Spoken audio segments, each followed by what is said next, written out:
어깨가 조금 불편했습니다. 그래서 지난주에 집사님들께 어깨를 푸는 법이 뭔지도 물어보기도 했는데, 오른쪽 어깨가 좀 불편하니까 자연스럽게 오른손을 조금은 덜 쓰게 되고 보호하려고 하는 생각을 갖게 됩니다. 그래서 머리를 감을 때도 왼손으로 머리를 감으려고 하죠. 근데 샤워기를 틀어놓고 왼손으로 감다 보면 왠지 어색하고 불편한 일들이 생깁니다. 근데 지난주에 샤워기를 틀고 머리를 감다 한 가지 깨달은 게 있습니다. 오른손을 쓰지 않고 왼손으로만 감다가 순간 오른손을 잠깐 머리에 대고 감았는데, 의외로 대고만 있어도 머리 감는 게 수월해진 거예요. 활동하지 않고 대고만 있었는데, 거들어주기만 했는데, 그때 생각이 인생도 신앙도 이런 것 아닐까라는 생각이 들었습니다. 조금 약한 손도 거들면 다른 손에 도움을 줄 수 있구나. 약하니까 물러나는 것이 아니라 조금이라도 도움을 주기 위해 거들기만 해도 일이 수월하게 진행되는구나. 공동체 안에도 그렇죠. 서로 조금만 거들어줘도 앞서서 진행하는 사람들에게는 힘이 될 뿐만 아니라 그들과 함께함이 즐거움이 되는 거죠. 공동체가 사실은 모두가 한 마음으로 똑같은 힘을 쓰는 것은 아닙니다. 앞서서 힘을 쓰는 사람, 또 뒤에서 밀어주고 지탱해주는 사람. 그런데 그 힘이 다 다른 거죠. 강한 사람도 있고 좀 덜 강한 사람도 있습니다. 그런데 이 덜 강한 사람, 우린 약한 사람이라고 그러죠. 약한 사람은 난 약하니까, 난 모르니까, 난 처음 왔으니까 하고 뒤로 빠지는 것보다 뭐라도 좀 거들어 보려고 하는 그런 태도, 시도. 그런데 그게 별거 아닌 것 같잖아요. 내 힘이 뭐 별 힘이 되겠어? 라고 하지만 그 힘이 앞서서 진행하는 사람, 또 공동체의 모든 사람들에게는 힘이 될 뿐만 아니라 그것이 활력소가 되기도 한다는 거죠. 내가 힘을 어디에다가 더해줄 것인지. 또 그렇다고 해서 힘을 많이 쓰는 사람 또한 으쓱될 필요는 없습니다. 왜요? 내게 준 힘을 거기다 쓰는 거니까 그것으로 인해 기뻐하면 되는 거죠. 또 언제 내가 약해질지도 모릅니다. 우리 공동체는 서로 강한 자와 약한 자가 언제나 동일한 게 아니라 강한 자가 약해질 수도 있고 약한 자가 강해질 수도 있습니다. 그러니까 서로 함께하는 공동체를 만들어 가야 되는 거죠. 함께하는 유익은 성경에서 여러 곳에 등장시킵니다. 그 중에서 전도서 4장 9절에서 이렇게 이야기를 하죠.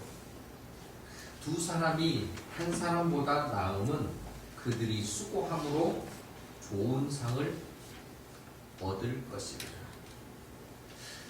두 사람이 수고함으로 인해 그들이 함께 상을 얻게 된다라고 말씀하고 계십니다. 우리에게 이런 상급이, 이런 상들이 있기를 바랍니다. 아멘. 사도 바울이 로마 교회에 이 편지 서신을 쓴 로마서에는 바울이 교회를 개척해서 쓴 게 아니라 미리 교회가 개척이 됐고 교회가 유지되고 있었습니다. 바울이 개척한 교회는 아닙니다. 그런데 바울이 그 교회에 편지를 쓰면서 그 세워져 있는 교회의 문제들을 듣게 된 겁니다. 그 중에 하나가 뭐냐면 바울이 세운 교회, 그 로마 교회에도 난임 상황들이 된다는 거죠. 사람들의 분류, 그룹들이 형성이 돼 있다는 거죠. 유대인 출신 그리스도인들, 헬라인 출신 그리스도인들, 또 로마인들, 다양한 사람들이 민족도 다르고 생활 습관과 환경도 다른 사람들이 한 교회에 모여 있었다는 거죠. 그냥 각기 다른 특색을 보이는 거고 성향들을 나타냈던 겁니다. 근데 이런 그 다른 성향들, 다른 환경들 때문에 사실 이제 일하다 보면은 서로 부딪히기도 하고 크고 작은 갈등들이 생기기 시작한 겁니다. 근데 그 중에서도 도드라지게 나타난 것이 뭐냐면 먹는 문제였어요. 음식의 문제였어요. 사실 고린도 교회에도 음식 문제로 이제 사실은 조금 다른데 고린도 교회의 음식 문제는 우상의 제물에 관한 문제들이었기 때문에 이게 어떤 것이냐라는 이야기를 좀 갖고 있습니다만은 조금은 다른 양상 그 로마 교회가 가지고 있는 것은 음식인데 조금 다른 모습이 있었습니다. 믿음이 약한 자로 불리는 사람들은 고기를 먹지 않아 버린 거죠. 채소만을 먹었고 포도주를 마시지 않았습니다. 또 어떤 특정한 날들을 다른 날들보다 더 중히 여겼던 사람들. 이제 그 이야기가 14장에 쭉 기록이 되어 있습니다. 반면에 믿음이 강한 자들은 내가 믿음이 강하니까 모든 걸 다 먹을 수 있어. 그리고 먹었습니다. 또 특정한 날만 그 정해진 것이 아니라 특별한 게 아니라 모든 날이 동일해 하면서 보다 좀 더 자유로운 삶을 살았던 사람들. 그러니까 이 그룹들이 서로가 야 그렇게 하면 안 되지. 왜? 이게 더 훨씬 더 우리는 다 할 수 있어. 믿음이 강하고 믿음이 약한 것을 서로 드러내고 또 그렇지 못하고 비난하고 비판했던 거죠. 그러니까 이게 사실은 뭐 교리적으로 아니면 신앙으로 크게 문제된 건 아닌데 사람의 성향의 문제이거든요. 내가 신앙을 해가는 방법의 문제이거든요. 근데 이것으로 미묘한 갈등들이 그리고 그룹이 갈라질 정도로 바울이 이 이야기를 듣고는 이것에 대해서 여러 가지 대처 방안을 준 것이 바울은 음식을 먹고 마시는 그런 것에 문제에 초점을 두는 게 아니라 그러면 이 모든 것들이 무엇을 위해서냐는 거죠. 바울이 관심을 두었던 것은 문제가 아니었습니다. 문제보다 더 크게 우리를 주관하시는 하나님께 집중한 거죠. 그 하나님, 로마서 14장 3절에 그래서 이렇게 이야기합니다. 먹는 자는 먹지 않는 자를 없인 여기지 말고 먹지 않는 자는 먹는 자를 비판하지 말라. 이는 하나님이 그를 받으셨습니다. 하나님이 먹는 자도 먹지 않는 자도 다 받았는데 니들이 뭐 없인 여기고 비판할 자격이 없다라는 거죠.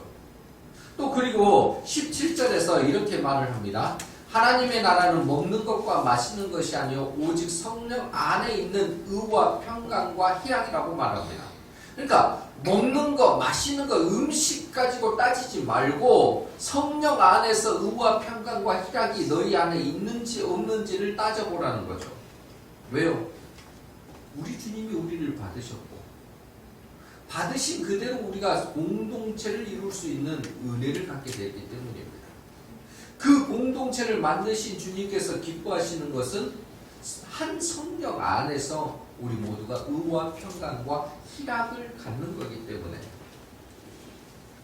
여러분 공동체 안에서 비판하기 시작을 하면은 나만 할 수 있는 사람이 없습니다. 왜요? 다 비판거리를 가지고 있거든요. 헐뜯는 거 누군가에 대해서 헐뜯기 시작을 하면은 그게요 정말 득달같이 모두가 달려들어서 뜯어버릴 수 있을 만큼 이거는 마귀의 작전입니다. 우리의 작전이 아니라는 거예요. 공동체는 그래서 서로 비난하고 헐뜯는 공동체가 아니라 받아주는 공동체가 되라고 바울은 이야기합니다. 받아줘야 된다는 거예요. 그 받아줌이 성령 안에서 의와 희락과 화평으로 만들어지도록 받아주는 일에 최선을 다해라는 겁니다. 그래서 먼저 다가가 보듬어주고 받아주라는 바울의 이 이야기들. 그러면서 바울은 이 먼저 다가가서 받아주고 그리고 그들을 보듬어줄 사람을 이렇게 표현을 하는 거죠. 믿음이 강한 자. 음식을 먹고 자유로운 행동을 할 수 있어서 강한 자가 아니라 먼저 다가가서 그들을 품어주고 그들을 안아줄 수 있는 사람이 믿음이 강한 자라고 이야기를 해주고 있습니다. 그럼 믿음이 강한 자의 구체적 모습은 어떤 것일까? 오늘 본문은 이렇게 이야기합니다. 첫째, 상대의 약점을 수용하는 자가 믿음이 강한 자라고 이야기합니다. 상대의 약점을 수용하는 자가 믿음이 강한 자다. 1절 말씀 보십시다. 믿음이 강한 우리는 마땅히 믿음이 약한 자의 약점을 담당하고 자기를 기쁘게 하지 아니할 것이다. 믿음이 강한 우리는 어느 한 사람이 아닌 거예요. 믿음이 강한 우리는 믿음이 약한 자의 약점을 담당하고 자기를 기쁘게 하지 아니할 것이다. 여기에서 등장하는 믿음이 강한 자와 약한 자는 사실 앞에서 말씀드렸듯이 먹는 문제로 서로가 나뉘어지고 우리는 믿음이 강하니까 자유로워, 우리는 믿음이 없으니까 이걸 조금 못해, 이렇게 막 나뉘는 그런 상황이거든요. 근데 바울은 그렇게 이야기하지 않습니다. 사실 초대교회에서 먹는 문제는 율법 때문에 생긴 건데 매우 좀 뿌리가 깊습니다. 사도행전 10장에 보면은 베드로도 먹는 문제 가운데 기도하고 있었지만은 하나님께서 음식을 내려주니 그게 부정한 음식이니까 나는 먹지 않겠노라고 할 정도로 하나님께서 정하다 하셨음에도 불구하고 하나님 저는 그런 음식 먹지 않는데요 라고 이야기할 정도로 음식에 있어서만큼은 유대인들 특별히 율법을 따르는 사람들은 더더욱 중히 여겼던 것이 이 먹는 문제입니다. 사실 먹는 이 이야기는 보이는 거예요. 그 뒤에 잠재적인 보이지 않는 것에서 가지고 있는 게 뭐냐면 율법과 전통을 따르는 것이 내 삶을 편하게 만들고 또한 내가 인정받는 도구라고 생각했기 때문이에요. 이 음식을 안 먹으면 내가 믿음이 있어 보여. 아니 이 음식을 먹으면 내가 좀 강한 사람처럼 보여. 나는 이것도 지키고 저것도 지키는 사람이니까 니들이 날 인정해줘야 돼. 이런 표현들을, 이런 평가를 받고 싶었던 거죠. 근데 하나님께서는 그런 게 의미가 없다라는 거예요. 복음 안에서 모든 것이 허물어졌고 복음 안에서 모든 것이 가능하게 됐는데 왜 그 율법과 전통의 얽매인 삶을 사냐고 말씀하신 겁니다. 그러니까 복음의 진리보다 몸에 밴 율법이나 전통이 앞서면 안 된다라고 말씀하시거든요. 그러니까 복음이 앞서는 삶, 복음이 지배하는 삶을 살아야 되는데 우리는 자꾸 율법이나 내가 세상 사람들이 만들어 놨던 전통에 의해서만 그것을 고수하려고 하다 보니까 자꾸 틀 안에 우리를 집어넣으려고 합니다. 그 틀에 들어가지 못하면 신앙이 없는 것처럼, 믿음이 없는 것처럼 정죄해버리고 비판해버리는 거죠.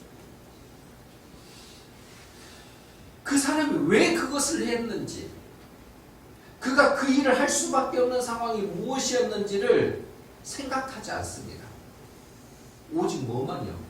결과만 놓고 생각하는 거죠. 어떤 일이 있어서 과정이 정말 피치 못할 상황이 있어서 그것을 행할 수 있거든요. 그럼 자초지종을 묻고 그것에 따르는 수용도 그리고 받아줌도 있어야 되는데 그게 없이 결과 딱 보고는 넌 안 돼. 넌 왜 또 그랬어? 이렇게 판단해버린다는 거죠. 여러분 아무나 똑같이 모두가 함께 가는 건 아닙니다. 어떤 사람은 앞서서 가기도 하고요. 어떤 사람은 뒤처지기도 합니다. 그럼 앞서서 가는 사람은 어떻게 해야 될까요?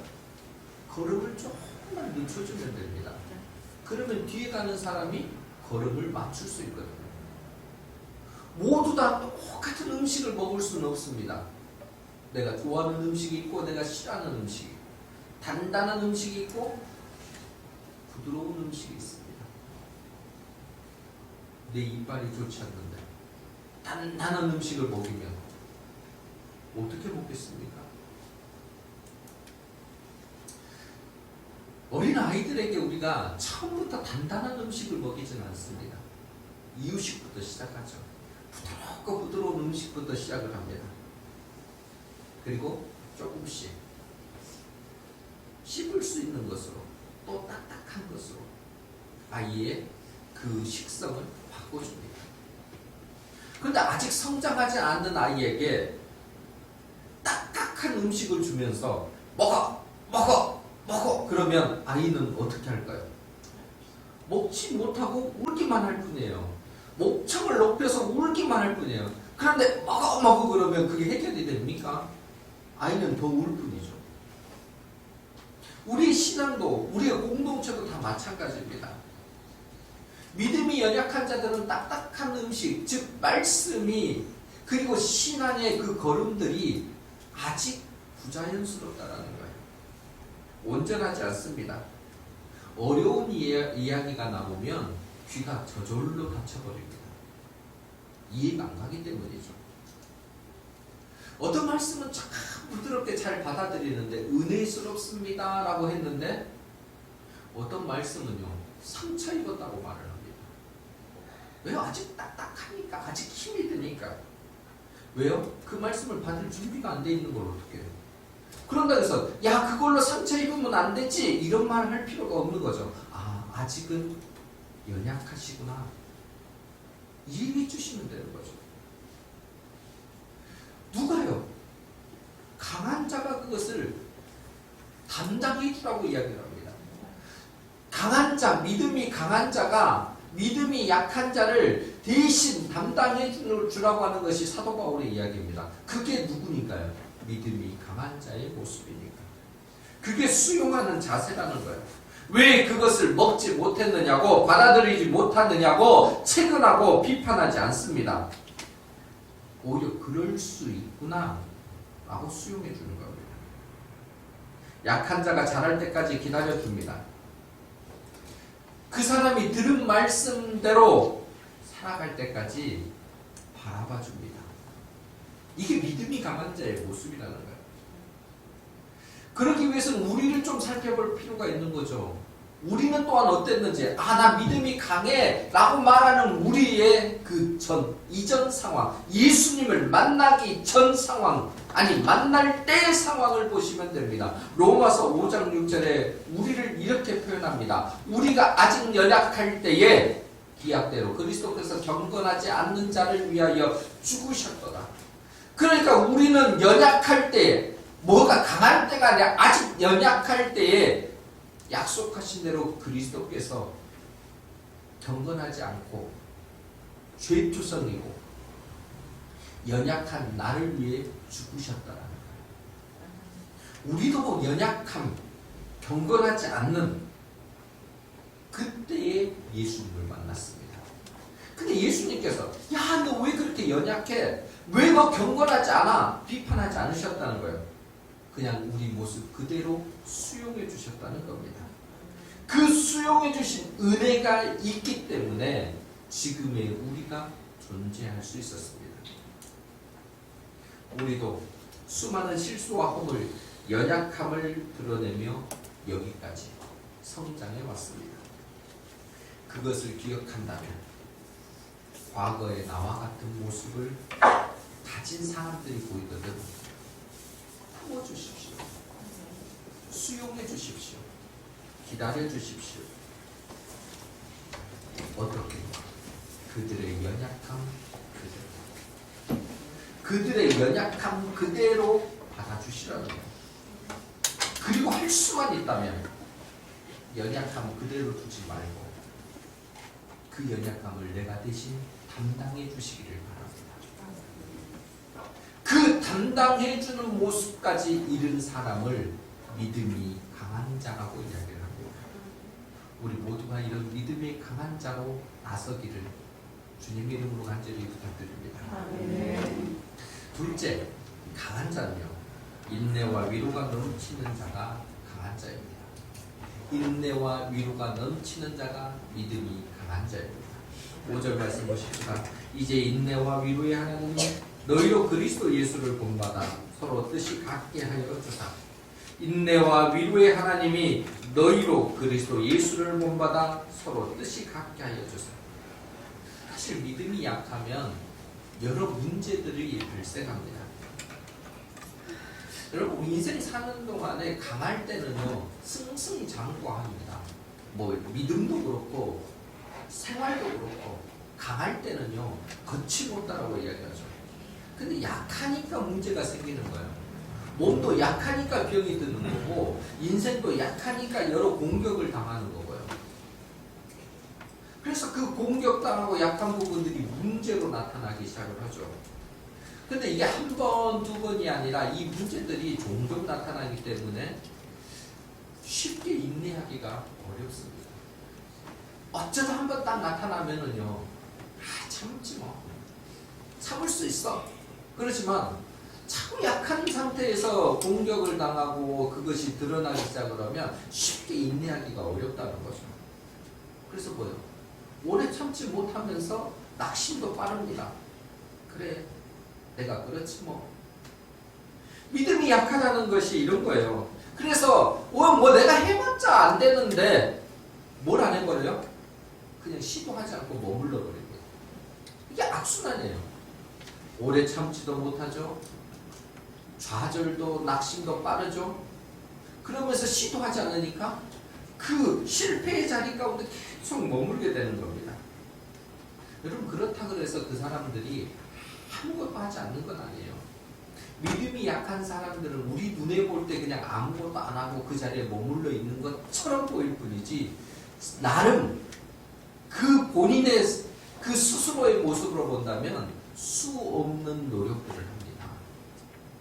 그런데 그게 성과가 나타나지 않을 뿐이에요. 생각보다 빨리 성장하지 않고 자꾸 시도했는데 넘어져 버려요. 그러니까 그것 때문에 좌절하고 절망하는 거죠. 사실 생각하는 대로 믿음이 쑥쑥 자라면 얼마나 좋겠습니까? 근데 그게 잘 안 됩니다. 난 오늘도 은혜를 받고 내일도 은혜를 받고 은혜의 바다 가운데서 막 헤엄치는 사람이 되면 좋겠는데 그게 잘 안 되라니까요. 어제는 막 은혜가 이만큼 넓고도 막 깊은 그 상태였는데 오늘은 왜 이렇게 짧은 상태의 삶을 살고 있는지 순식간에 변하는 게 우리죠. 그런데 우리가 잊지 말아야 될 게 있습니다. 믿음의 여정들, 믿음의 과정들 속에서 우리 모두는 수많은 낙담과 좌절을 겪으면서 그 자리를 간다는 거예요. 이것이 예외에 있는 사람은 아무도 없다는 거예요. 모두 다 똑같아요. 믿음이 강한 자로 들어선 사람이든 믿음이 약한 자로 나타난 사람이든 모두가 뭐예요? 좌절도, 낙심도, 절망도 빠짐없이 가졌다는 거예요. 여러분 존 버년이라는 분이 쓴 철로역정이 있습니다. 종종 제가 말씀드리잖아요. 철로역정을 꼭 읽어보시기를 바랍니다. 근데 철로역정에 보면은 크리스찬이 믿음의 길을 갑니다. 믿음의 길을 가겠노라고 딱 결단하고 나서죠. 그런데 나 이제 믿음의 길을 갔으니까 됐어. 그게 아니에요. 지금 저게 철로역정의 그 믿음의 여정을 한 도표로 나타낸 거거든요. 쭉 그냥 가는 거예요. 1번부터 숫자적으로 가는 그 길들입니다. 험난해요. 곳곳에 위험이 도사리고 있습니다. 크리스찬이 잘 간 게 아니라 넘어져요. 낙심하고 좌절합니다. 못 갈 것 같아. 허우적거립니다. 근데 그때 다시 일어서고 반복하기를 그 모습 그대로 반복하다가 영원한 나라 천국 하나님의 도성에 도착하는 것이 철로역정의 이야기입니다. 그런데 이 크리스찬이 이 천국 도성에 이 좌절과 절망을 극복하고 천국 도성에 도달할 수 있었던 것은 위험 속에서 그 수많은 위험과 그 쓰러진 자리 가운데서도 그를 인정해주고 도와주고 인내해주고 세워준 자들이 있었기 때문입니다. 낙담의 늪에 빠진 적이 있습니다. 그랬더니 함께 가던 변덕이라는 자가 말을 해요. 천성을 향한 길이 이렇게 험하면 나는 멸망의 도성으로 다시 돌아가겠네 하고 그냥 있던 자리로 돌아가 버립니다.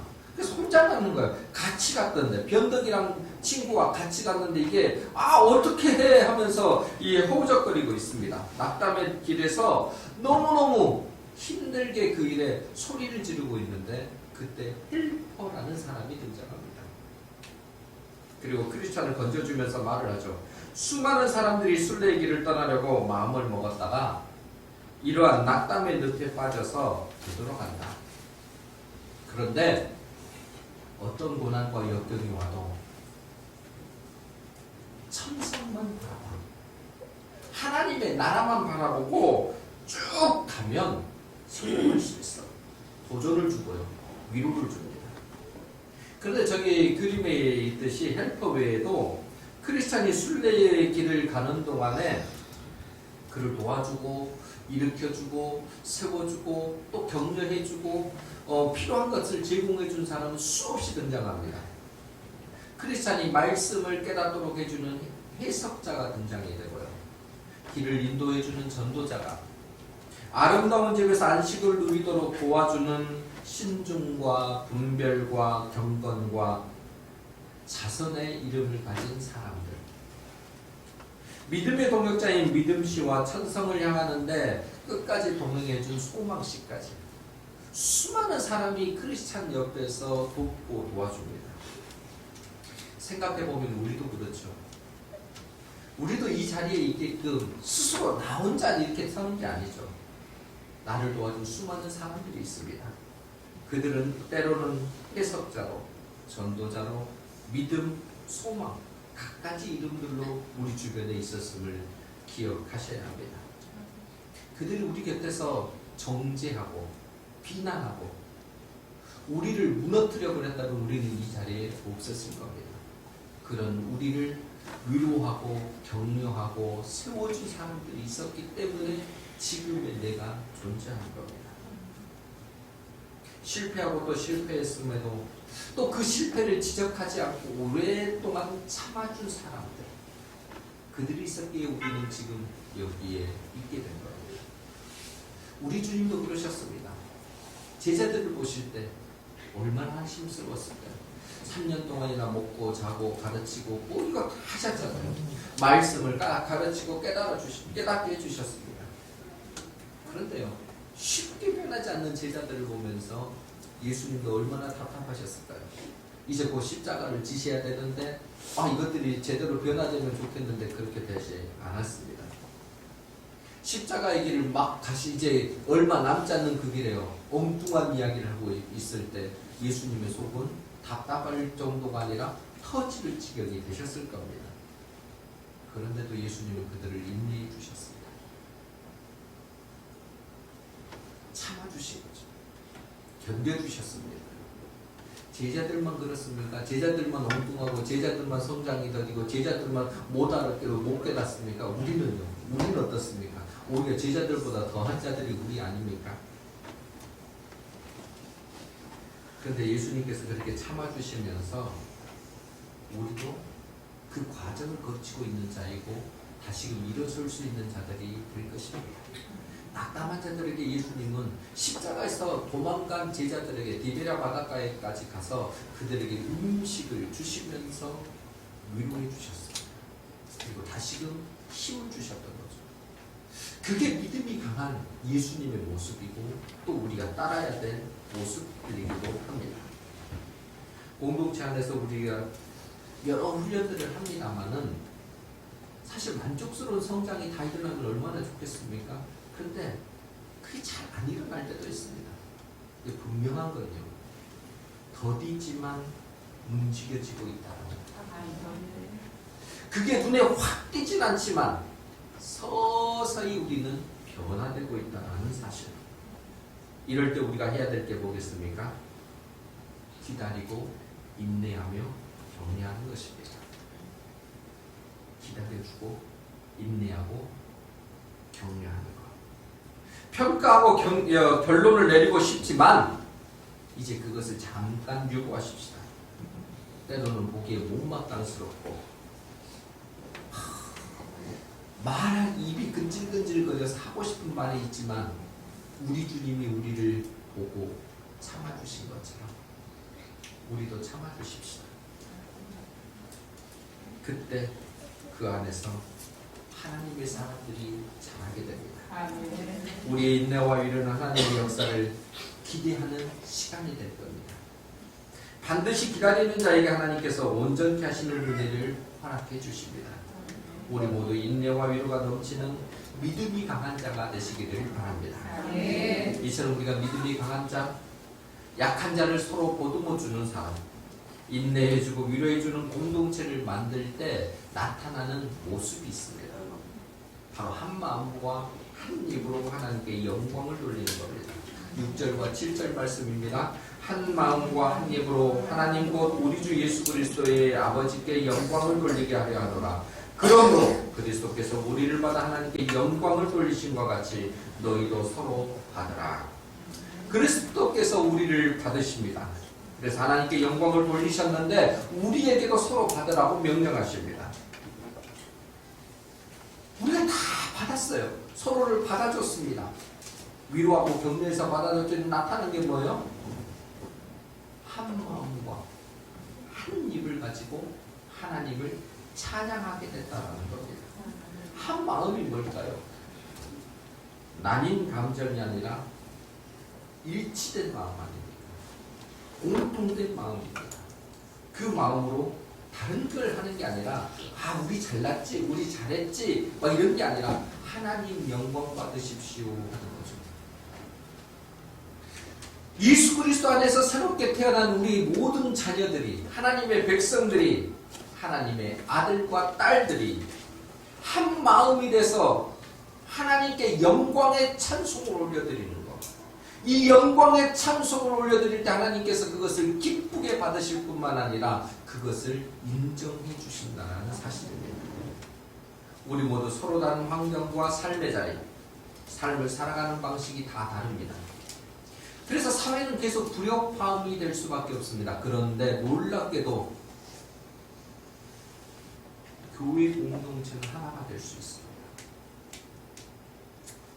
무조건 일방적인 통행을 위한 하나가 아니라 하나님을 영광스럽게 하는 찬양을 부를 때 우리 하나님을 영화롭게 하는 일에는 하나가 될 수 있다는 거예요. 각기 다른 삶의 모습을 갖고 있다가도 하나님을 찬양하는 데는 한 모습이, 한 마음, 한 입이 될 수 있다는 거예요. 그 모습을 통해 우리는 성장, 성숙, 그리고 복을 누리게 된다는 겁니다. 예수 그리스도께서 우리를 받으셨기 때문에 우리는 그 모습을 따라가야 합니다. 서로를 보듬어주고 인내하고 위로해 줄 때 이런 놀라운 역사가 일어납니다. 마음이 하나가 되고 그것으로 하나님께 영광을 돌리는 입술들 우리 모두가 되기를 소원합니다. 그것이 찬양입니다. 그런데 아십니까? 이 찬양은 이 땅에서만 이루어지는 것이 아니라는 거예요. 모든 것이 없어지는 우리 주님이 오시는 그때, 그리고 그 영원한 하나님의 나라에서도 이루어지는 것이 연결되고 연결되어지는 것이 찬양입니다.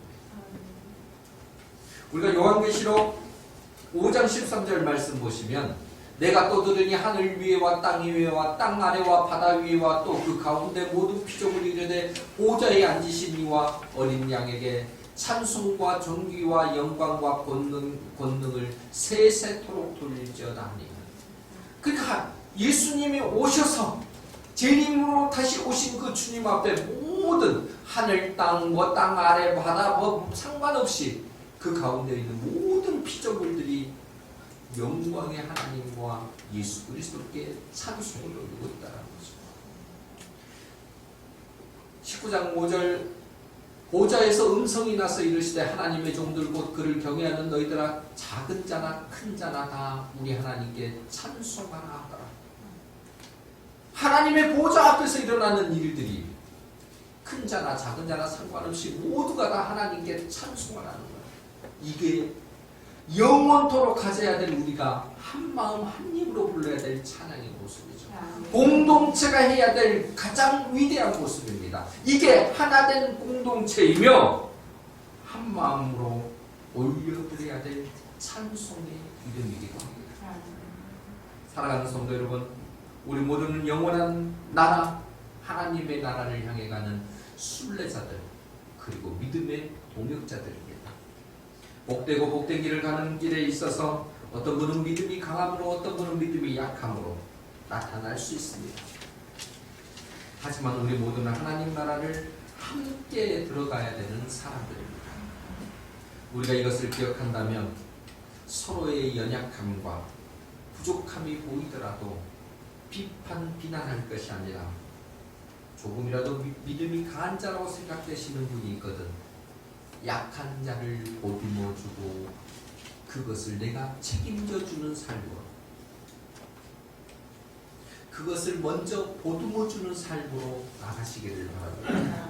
약한 자라고 생각되십니까? 그래서 난 뒤로 물러서야 된다고? 아니요. 약한 자라 할지라도 그 약한 것마저도 내가 한번 보태겠노라고 적극적으로 나서는 태도를 보이십시오. 한 발 더 가까이 갔을 때 그곳에서는 서로가 힘이 되는 공동체의 아름다움이 나타날 겁니다. 그리고 그곳에서 서로 위로해주고 격려해주고 참아주십시오. 못마땅해도 조금 인내해 주십시오. 우리 목초교회가 이렇게 서로 보듬고 인내하며 위로해주는 공동체로 한 마음과 한 입으로 하나님께 영광을 돌리는 멋진, 하나님께서 인정하시는 공동체가 되기를 바랍니다. 오늘 정교인 야유회를 통해 이런 모습이 나타나기를 주님의 이름으로 간절히 부탁드립니다.